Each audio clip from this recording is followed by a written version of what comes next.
Kier Starmer wrote an open editorial over this weekend, and it had two parts on that I think were really, really interesting. The first one was a take on the New World Order, but the second one was a little bit more disturbing, and I think it's a portent of what's going to be happening in future. Looking at this, first of all, I have to say that he nails the first part, and I'm no friend of Kier Starmer. I think he's done unspeakable things already. I think he's going to be doing worse in the future, but when he says something correct, we have to label it. We can't allow our bias to affect how we think. And so, the statement, first it was defence and national security, now it is the global economy and trade. Old assumptions can no longer be taken for granted. The world as we knew it is gone. Now, the new world, which has been created by Donald Trump and these tariffs, you can like him or not, but what Donald Trump has done, he's smashed the old world order. The part of that order where America was at the centre, all of the interconnected things of globalism surrounding America. And what Donald Trump has done, he's cut them all off. And he's reset all of those relationships. And in doing so, the ripples of that are going out through the global economy. Now, I don't know what's going to happen as a result of this. It may cause a mini crash. There was a crash on the horizon anyway. But regardless of anything else, this has reset a lot of these global relationships. China is responding in an extremely negative way due to the tariffs that America has put onto China. And I agree with that 100%. China floods the world with cheap goods, whilst all the while seeking to undermine all of the authorities. And I dislike the Chinese government intensely. I think they are a very, very dangerous set of people.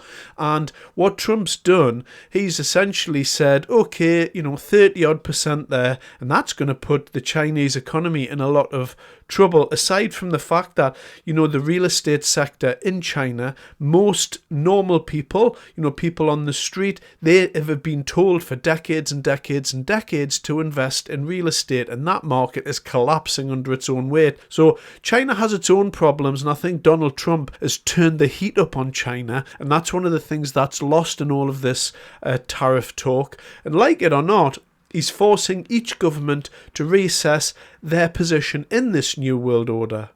And, this is the new world. And here it is. This is what it feels like. And so Kier Starmer here has nailed that. He's correct. And he said, we are ready for what comes next in the new world. I thought that was quite a phrase, that the new world. Whatever that's a new world order, or however you wish to perceive that, is less governed by the established rules, more by deals and alliances. And it demands the best of British values. And I say, brilliant. A lot of these super mega powers out there like the EU, they're not going to like this at all because they like the old world order. The EU moves very slowly because of its protectionist racket. And because it has a protectionist racket, it likes to make deals nice and slowly because it has to consult with 20 odd countries and they all have to ratify the agreements. So the EU, although Ursula was coming out and she was talking tough, they're not going to like this, and this is going to hit the EU very, very hard.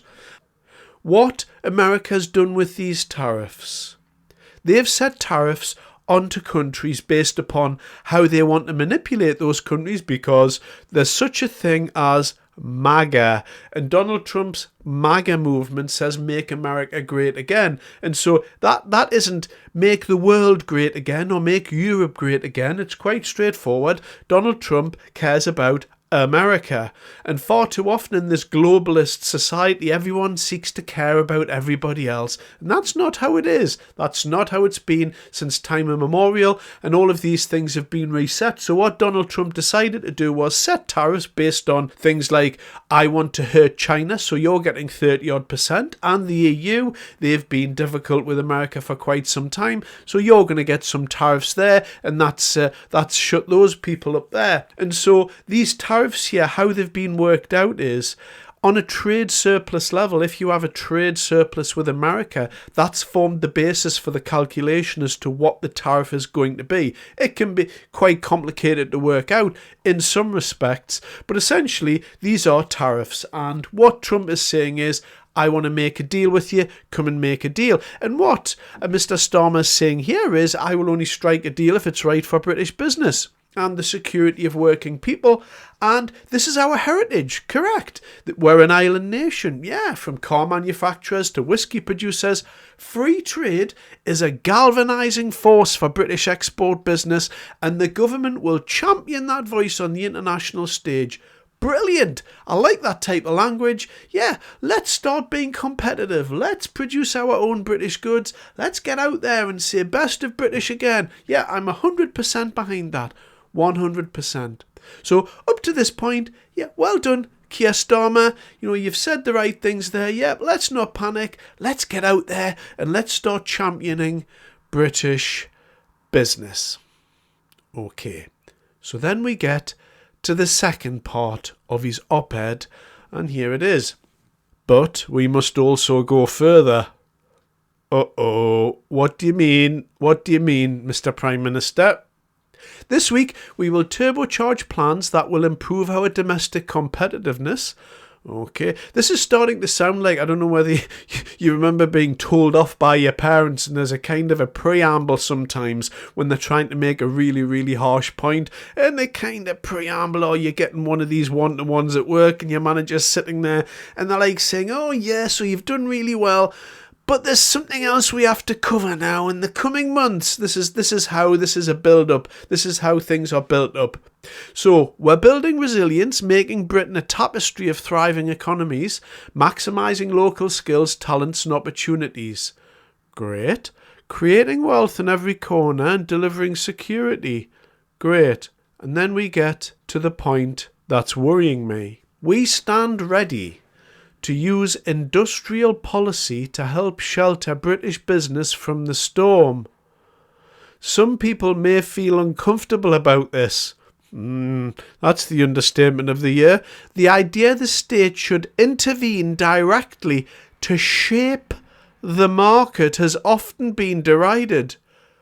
But we simply cannot cling on to old sentiments when the world is turning this fast. That refusal to accept a changing world is at the heart of Britain's declinism over recent decades. The approach has been to muddle through rather than deal with the fundamental cause. This is very, very worrying language. I feel distinctly uncomfortable with the Labour government directly intervening to shape the market. It hasn't often been derided. People have said you can't do this, but we cannot cling on to old sentiments. What does all that mean? Has the Labour government not worked anything out? It's quite simple. You let business run itself and you reduce taxes. That's all you have to do. If you want business to do well, you get out of the way, you reduce taxes, and you watch businesses flourish. Governments don't create growth. Governments don't create wealth. What governments do, they set the tax rates. Every government programme and every time the government tries to intervene in anything, they ruin it. And this is going to be no different, but this is different language coming from the government. This is socialist language here. And it's quite clear that we're going to have a different type of industrial policy. What does that mean, a different type of industrial policy? How can you have a different type of policy? What do you mean? What does that even mean? The idea the state should intervene directly to shape the market has often been derided. No, the idea the state should intervene directly to shape the market has always gone wrong because that's called socialism. This is really straightforward. What this Labour government is proposing in future, I do not know. But that middle paragraph there should worry every single person in this country, because what the government are going to attempt to do is take their hands and plunge it into the inner workings of business in this country. And guess what happens next? You take a guess at what happens next. I'll leave it there. Thanks very much for your time.